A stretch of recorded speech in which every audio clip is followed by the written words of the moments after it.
বিশ্বনবী যে সমস্ত খাদ্যগুলো পছন্দ করতেন হাদিসে এসেছে, বিশ্বনবী রুটি খেতেন, খেজুর খেতেন, খেজুর, খেজুর চিনেন, বালাহ, তামার, দুধ খেতেন, এই মধু খেতেন, জব খেতেন, বার্লি খেতেন, লাউ খেতেন, রুম্মান, ডালিম ফল, আনার ফল, আনার চিনেন, আনার, এই আনার খেতে পছন্দ করতেন বিশ্বনবী। মাশরুম খেতেন, মাশরুম, মাশরুম চিনেন, ব্যাঙ্গের ছাতার মতো, রেস্টুরেন্টে ইদানিং মাশরুমের স্যুপ পাওয়া যায়, এটা খাবেন। যাদের চোখের জ্যোতিতে সমস্যা, দৃষ্টিতে সমস্যা খাবেন, হাদিসে এসেছে আল কামআতু মিনাল মান ওয়া মাউহা শিফাউন লিল আইন।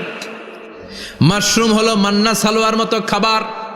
মাশরুমের স্যুপ যারা খাবে, চোখের জ্যোতি যাদের কম, তাদের চোখের জ্যোতি বাড়িয়ে দিবে কে?